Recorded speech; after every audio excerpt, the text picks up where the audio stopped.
जहां वादियां अपनी कहानी सुनाती है और बादल जमीन को पैर से छू के गुजरती है, वही है मेघालय का जादू। स्वागत है हमारे इस मेघालय ट्रैवल सीरीज के एक नए चैप्टर में। पिछले पार्ट्स में हमने गुवाहाटी से शिलोंग तक की सफ़र की खूबसूरती देखी, बजट फ्रेंडली स्टेज के राज समझे और पुलिस बाजार से एमटीटीसी बस स्टैंड तक के हर कदम को पैदल पैदल एक्सप्लोर किया। फिर चेरापूंजी के घनघोर बादलों के बीच प्रकृति का एक अनोखा रूप भी महसूस किया। और आज हम वापस एमटीटीसी की बस स्टैंड से एक नए सफ़र की शुरुआत कर रहे हैं, जहां मेघालय के एक और छुपी हुई हसीन खजाने की राज खुलने वाली है। इस सफ़र में क्लाउड्स एंड वैलीज के बीच खूबसूरत यादें बुनी जाएगी।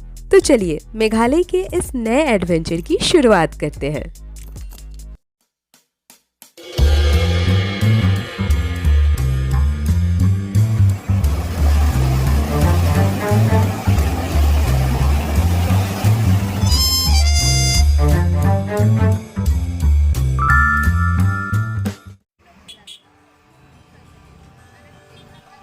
तो दोस्तों, मेरी जर्नी स्टार्ट हो गई है और पिछले 15 मिनट से ना मैं आप सबके साथ एक बात पहले तो मैं बता दूं कि मैं शेयर करना चाहती हूँ कि हम जब से जर्नी मेरी स्टार्ट हुई है, हम मेन रोड छोड़ के अपने साइड में घुसे हैं, तब से ना हम लोग जाम में फंसे हैं।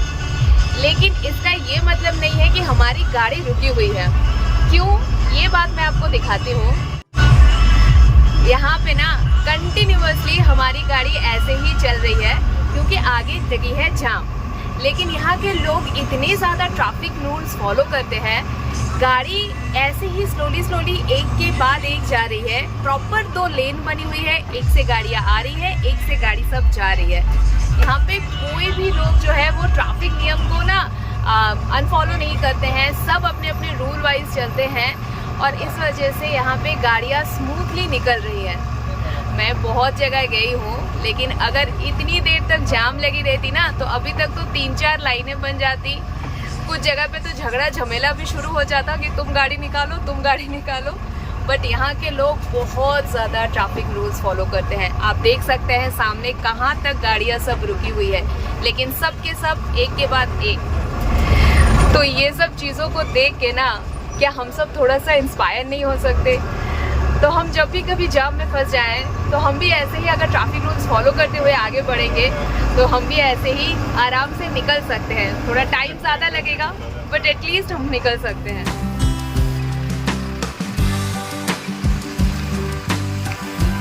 जैसे ही हम अपने नेक्स्ट लोकेशन की तरफ बढ़ते हैं, रास्ते में बादल हमें अपनी चादर में लपेट लेते हैं।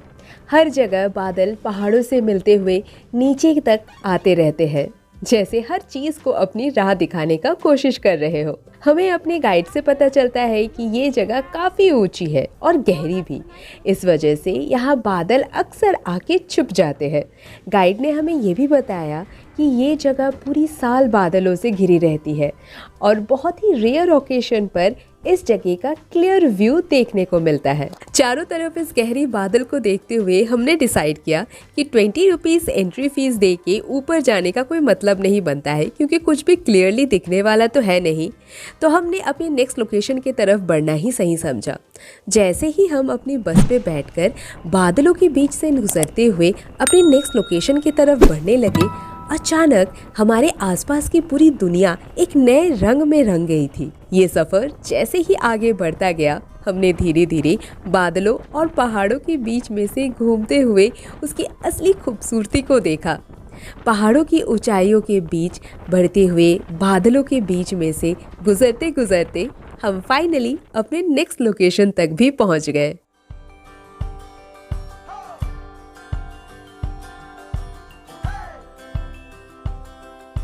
हम इस सफ़र में बहुत ही धीरे धीरे आगे बढ़ रहे थे, क्योंकि पूरा रास्ता बादलों में जैसे छुप सा गया था।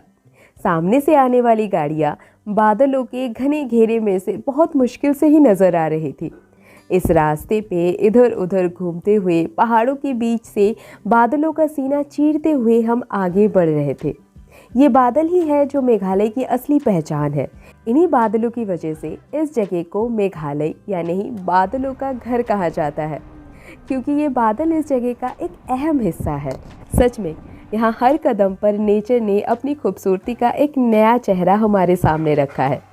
ऐसे ही बादलों के बीच में से गुजरते हुए हम अपने नेक्स्ट डेस्टिनेशन यानी लिविंग रूट ब्रिज तक पहुँच जाते हैं। तो दोस्तों हम अभी आ गए हैं अपनी सेकंड पॉइंट पे, जो है मॉलीलोंग रूट ब्रिज। वैसे हमें यहाँ आने में ना 1 घंटे से ज़्यादा टाइम लग गया है, क्योंकि यहाँ की सारी आज की जो व्यू पॉइंट है वो एक दूसरे से काफ़ी डिस्टेंस पे भी है, और फॉग होने की वजह से रास्ते में पूरा क्लाउड एंड ऑल था, तो उसके वजह से गाड़ी भी बहुत स्लो चल रही है। फिलहाल हम जहाँ पे है ना, यहाँ से ब्रिज कुछ 22 स्टेप्स नीचे ही है। तो चलिए चलते हैं रूट ब्रिज देखने के लिए। वेदर तो काफ़ी सुहाना है यहाँ का। होपफुली ब्रिज एंड रूट हमें बहुत अच्छा दिखेगा। चलिए चलते हैं रूट ब्रिज के तरफ। तो ये है रूट ब्रिज जाने का रास्ता।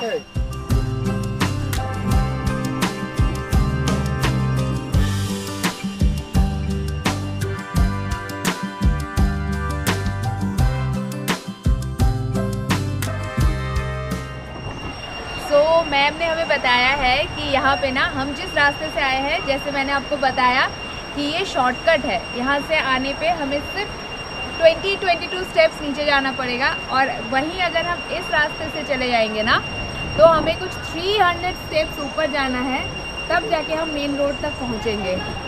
तो फिलहाल हम नीचे चलते हैं। And all thanks to ma'am. Thank you. चलिए, तो यही है आज हमारी गाइड दीदी। तो जैसे कि मैंने आप सबको बताया कि यहाँ पे आने का 2 रास्ता है। एक है 300 स्टेप्स वाला, लेकिन हम जिस रास्ते से आए हैं वहाँ हमें सिर्फ 20 स्टेप्स ही उतरना पड़ा है।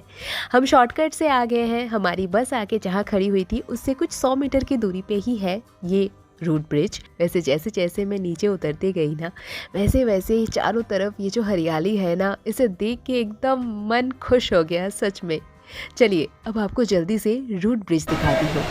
तो यही है लिविंग रूट ब्रिज, और मैं आपको बता दूं कि इस ब्रिज को ना मैन मेड, मतलब इंसानों ने बनाया है लिटरली। ये इंडियन जो रबर ट्री है ना, उसके रूट्स है ये, जिन्हें इन्होंने ना एक के बाद एक ऐसे कलेक्ट करके, मतलब हैंड ओवन करके बनाया था पहले, एंड आफ्टर दैट ये थोड़ा सा खुद से फॉर्म हुआ है।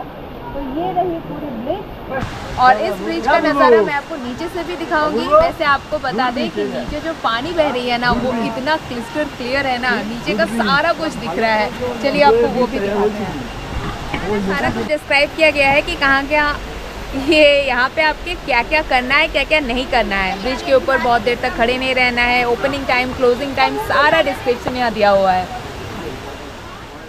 लिविंग रूट ब्रिज सिर्फ एक सेतु ही नहीं है, बल्कि प्रकृति की गोद में सुकून का एक अद्भुत स्थल है। यहाँ का ये शांत माहौल आपको प्रकृति की सुंदरता का आनंद लेने का एक अवसर देती है। ब्रिज के नीचे शांत धारा में बहती ये झरना इस हरियाली के बीच इस जगह को और ज़्यादा लाइवली बनाती है।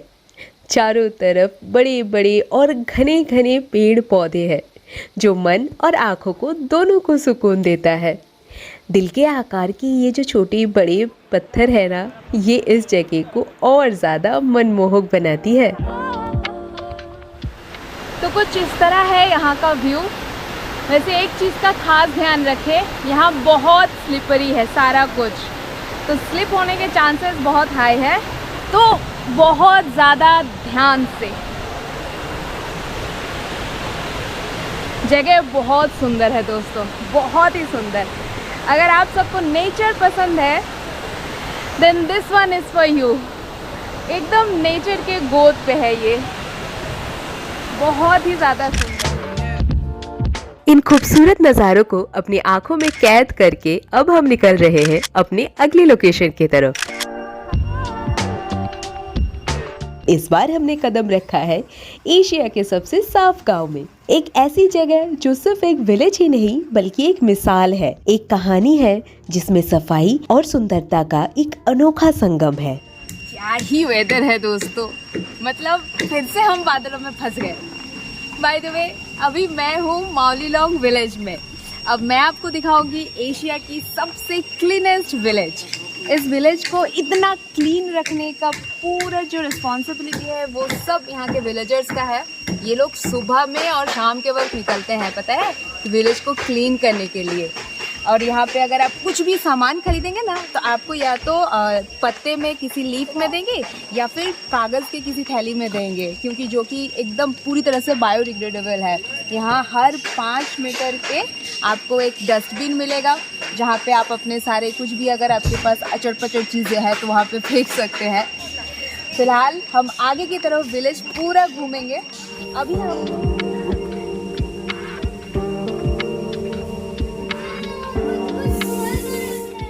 यहाँ पर ना सुबह और शाम का एक अलग ही मंजर होता है। हर उम्र के लोग, छोटे बच्चों से लेके बड़े बुजुर्ग तक, सब मिलकर एक साथ गांव के कोने कोने की सफाई करते हैं। सफाई सिर्फ यहाँ पे एक जिम्मेदारी ही नहीं बल्कि एक परंपरा है जो जनरेशन से जनरेशन तक ऐसे ही चलती आ रही है।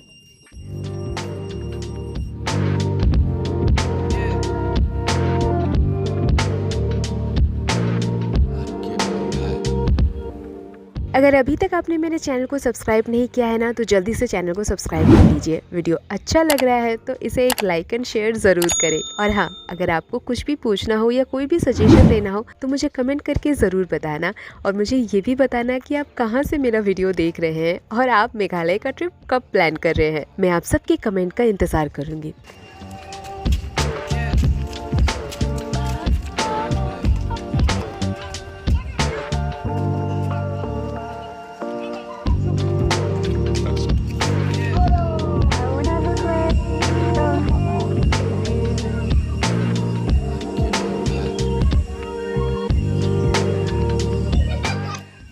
इस गांव की एक और खूबसूरती है यहाँ की प्रकृति। हर तरफ हरियाली, तितलियाँ जो फूलों से अपना खाना चुराती है और एक सुकून भरा माहौल जो शायद आपको और कहीं ना मिले।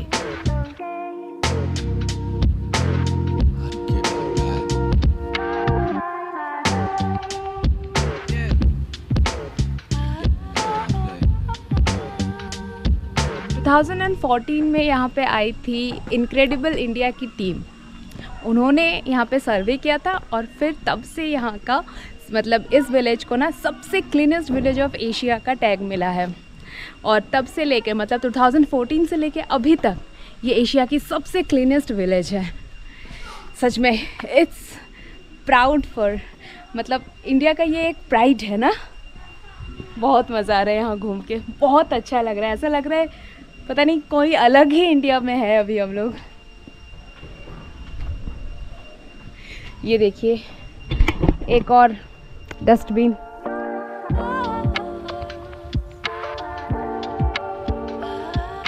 ये गांव सिर्फ एक जगह नहीं है बल्कि एक सीख है, एक मिसाल है जो हमें ये दिखाती है कि कैसे हम अपने आसपास को साफ रख के प्रकृति की सम्मान कर सकते हैं।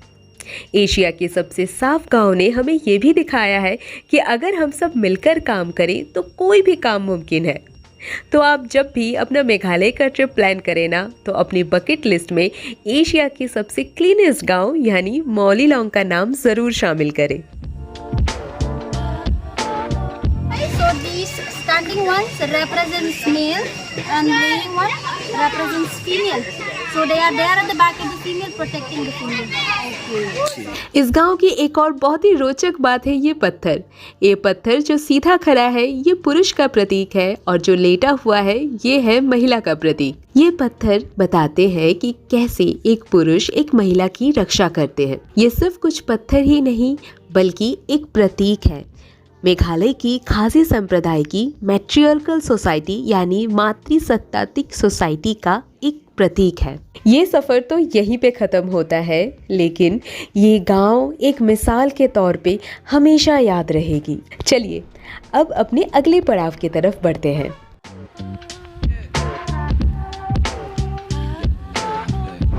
जो 45 to 50 minutes away from here, okay? So we have the Boreal waterfall which is over here. Come. तो हम अभी आ गए हैं बोरहिल वाटरफॉल्स में। हम डाउकी जाने के रास्ते पे थे, बट डाउकी जाने से पहले ये वाटरफॉल आती है। डाउकी अभी भी यहाँ से 50 मिनट्स की डिस्टेंस पे है। फिलहाल हमारे पास थोड़ा सा टाइम है। यहाँ एक बहुत ही सुंदर सा वाटरफॉल है, नाम बताया मैंने बोरहिल, उसे पहले देख लेते हैं। चलिए, ये देखिए बोरहिल वाटरफॉल है। यहाँ ना नज़दीक में ही बांग्लादेश का बॉर्डर है। आपको शायद वीडियो में भी दिखा होगा, जो फेंसिंग मैंने दिखाया ना, उसके जस्ट इस साइड में है India and opposite side of the fencing is Bangladesh. चलिए अब चलते हैं वाटरफॉल देखने के लिए।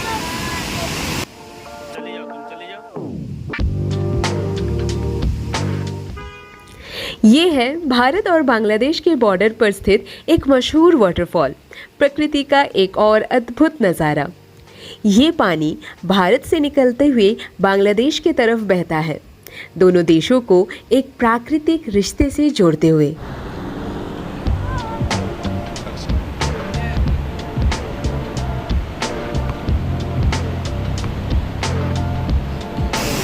तो ये देखिए दोस्तों, मेरे पीछे आपको दिख रहा है बोरहिल वाटरफॉल। बहुत खूबसूरत है, बहुत ही ज़्यादा। और अभी बारिश की वजह से ना इसमें पूरा पानी है। स्टेप बाय स्टेप इतना सुंदर लग रहा है ना ये देखने में। वाह!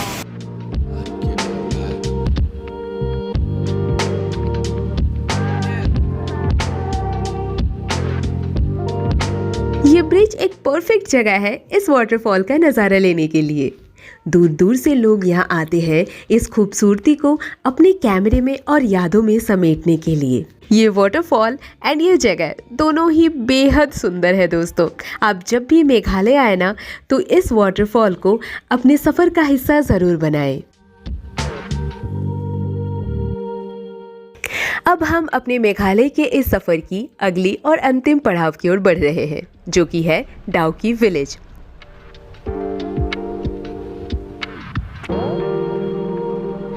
तो हम पहुंच गए हैं डाउकी विलेज और अब हम यहाँ से जा रहे हैं नीचे।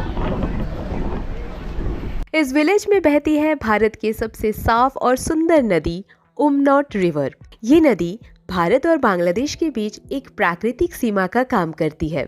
ये एक ऐसी जगह है जहाँ प्रकृति की खूबसूरती और शांति एक जीता जागता एग्जाम्पल है। तो मैं अभी आ गई हूँ उमनॉट रिवर के जस्ट पास में। मतलब ये डाउकी जो है ना, ये यहाँ का विलेज है और विलेज के सामने में ठीक बह रही है उमनॉट रिवर, जो कि है क्रिस्टल क्लियर रिवर, जो आपको बाकी सारे शॉर्ट्स वीडियोस में दिखते हैं ना वो। तो उमनॉट रिवर जो है वो आधा इंडिया में है एंड आधा जो है वो बांग्लादेश में है। मेरे पीछे आपको दिख रहा होगा जो हिली रीजन है ना, जो अपर पोर्शन है वो पूरा इंडिया है एंड जो इधर में प्लेन लैंड है वो है बांग्लादेश। तो उमनॉट रिवर आधा बांग्लादेश में है, आधा इंडिया में है। आपको मेरे पीछे ये सारे बोट्स दिख रहे हैं ना, इस बोट पे बैठ के ना आप पूरा रिवर घूम सकते हैं। तो इस बोट की प्राइस है एक एक बोट पे ना 800 रुपीज़ पर बोट। अब एक बोट की कैपेसिटी है सिर्फ 3 जन। तो मैं जहाँ खड़ी हूँ अभी उसके जस्ट साइड में है, उसके जस्ट साइड में है ये टिकट काउंटर। तो यहाँ से आपको टिकट लेनी है और उसके बाद हम बोट पे चलेंगे। तो चलिए चलते हैं और थोड़ी सी बोट की सैरी करते हैं। तो मैंने बोट की टिकट ले ली है 800 रुपीज़, आप देख रहे हैं। तो अब जा रही हूँ नीचे बोट पे बैठने के लिए और वो देखिए वहाँ से आप बोट पे बैठ सकते हैं। तो चलिए फटाफट से बोट पे बैठते हैं और थोड़ी सी रिवर की खूबसूरती देखते हैं आपको। अच्छा, बाय द वे, जितना मैंने सुना है कि अभी आपको एकदम क्रिस्टल क्लियर वो मिरर टाइप व्यू नहीं मिलेगा, क्योंकि अभी बारिश का मतलब बारिश हुई है ना, तो उस वजह से पानी थोड़ा सा अभी यहाँ पे ये है इतना क्लियर नहीं है। लेकिन अगर आप दिसंबर के टाइम पे यहाँ पे आते हैं ना, स्पेशली नवंबर दिसंबर, तो आपको एकदम क्रिस्टल क्लियर पानी दिखेगा। तो हमारी बोटिंग राइड शुरू हो चुकी है और ये रही उमनॉट रिवर। फिलहाल तो पानी थोड़ा सा ग्रीनिश टाइप ही है, अभी देखते हैं आगे। और ये देखिए हरियाली। बैठे हैं, चलिए भैया से बात करते हैं। तो भैया आपका नाम? सोंग। आप कौन से गांव से हैं? मतलब डाउकी से हैं? डाउकी के डाउकी के ही है। अच्छा, तो भैया यहाँ के बारे में हमें कुछ बताइए। ये जून जुलाई है ना, हाँ। जून जुलाई ये समंदर बन रहा है। अच्छा समंदर, यहाँ तक ऊँची जा रहे पानी, अच्छा आधा ब्रिज तक जाते हैं पानी। अच्छा जून जुलाई पे उस टाइम बोटिंग क्लोज हो जाता है, अच्छा या सप्ताह में 1-2 दफ़े हो जाता है, अच्छा। मतलब पूरा महीने नहीं होते। और पानी सबसे ज़्यादा क्लीन कब रहता है? दिसंबर, जनवरी, फेब, मार्च, सबसे उस ज़्यादा टाइम तब आएगा पूरा क्लियर थे। पूरा पानी क्लियर है। हाँ, और ये देखो ब्रिटिश ब्रिज, ये ब्रिटिश का टाइम है, 1931 ब्रिज। अच्छा 1931 में ये ब्रिज बनी है, ब्रिटिशर्स ने बनाई है। और ये जो अभी हम लोग हैं, ये है इंडिया का पार्ट, हाँ, ये इंडिया। और बांग्लादेश का पार्ट कहाँ से शुरू होता है? यहाँ से आप लोग के लिए क्या था, वहाँ से। अच्छा। और ये खासी हिल, ये जैंती है, अच्छा। अलग डिस्ट्रिक्ट। ये खासी हिल है और ये जैंतिया जैंतिया। हिल है। तो जो डाउकी में रहते हैं, दे आर जैंतिया ट्राइब्स। जैंती। अच्छा, आप लोग जैंतिया से बिलोंग करते हो। तो आपको तो पता होगा कि यहाँ पे मेघालय में बेसिकली 3 ट्राइब्स का एक मिलन है, मतलब लोग रहते हैं, गारो, खासी एंड जैंतिया। ये 3 पहाड़ भी है यहाँ पे। तो यहाँ ये जो प्लेस है, इधर में आपको एक साइड में दिखेगा खासी हिल है ये पहाड़, एंड ठीक ऑपोजिट इधर दिखेगा आपको जैंतिया। एंड यहाँ पे जो लोग रहते हैं डाउकी में, उस डाउकी विलेज के लोग हैं, जैंतिया ट्राइब से बिलोंग करते हैं ये लोग। एक तरफ खासी और दूसरे तरफ जयंतिया, इन दोनों पहाड़ों के बीच में बहती हुई ये उमनॉट नदी, जिसे देखते ही आप समझ जाएंगे कि प्रकृति कितनी सुंदर है। इस नदी का पानी इतना साफ है कि ये आपको एक शीशे की तरह लगेगी, और इसके नीचे के पत्थर और यहाँ तक कि इसके नीचे तैरती हुई मछलियाँ भी कभी कभी आपको बिल्कुल साफ दिखाई देगी।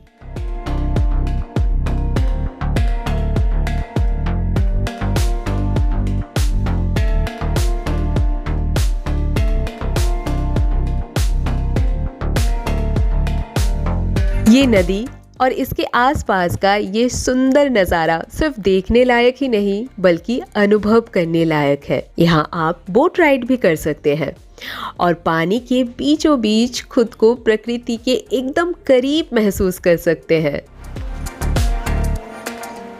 अगर आप मेरे इस पूरे मेघालय की वीडियो सीरीज को ध्यान से देखेंगे बिना स्किप किए एकदम एंड तक ना, तो आपको मेघालय के बारे में सारी इन्फॉर्मेशन मिल जाएगी, और वो भी बहुत ही डिटेल में। और मेरे इस पूरे 4 दिन और 3 रातों की मेघालय का कुल खर्चा कितना था, अगर आपको ये जानना है तो वो मैं आप सबके साथ शेयर करूंगी इस वीडियो सीरीज के एंड में। तो जल्दी से मेरे चैनल को सब्सक्राइब कर लीजिए, और वीडियो अच्छा लग रहा हो तो इसे लाइक एंड शेयर जरूर करें।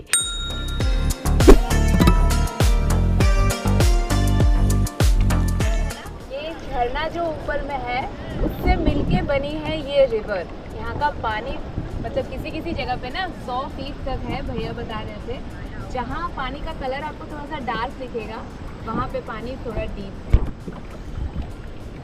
बहुत सुंदर जगह है सच में।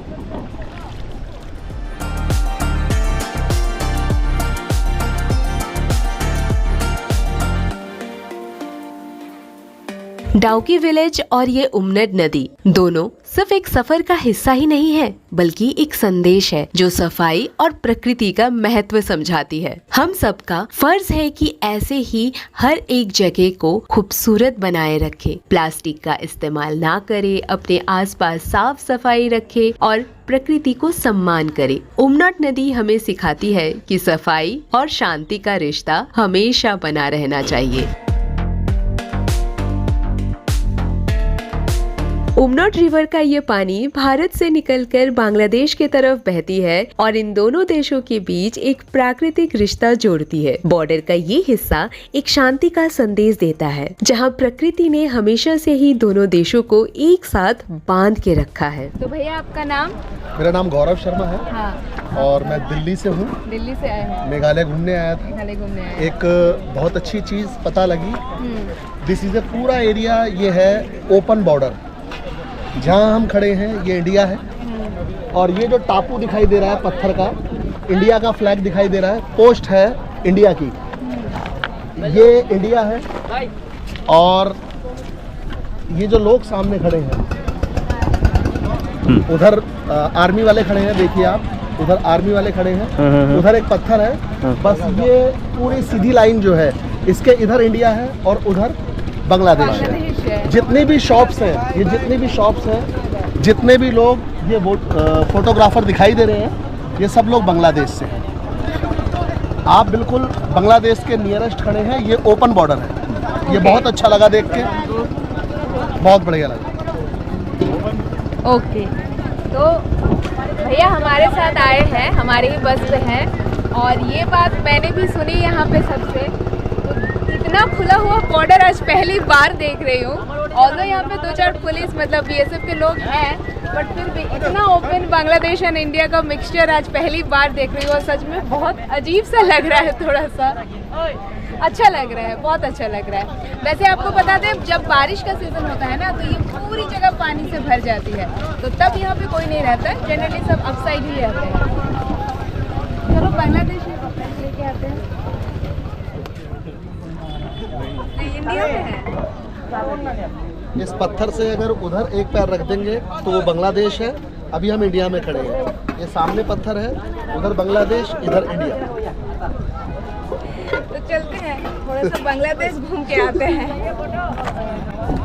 वैसे यहाँ पे ज़्यादा बदमाशी या मस्ती ना ही करे तो अच्छा है, क्योंकि सामने देखिए बहुत सारे हमारे सर खड़े हैं, एक पैर तो रखना बनता है।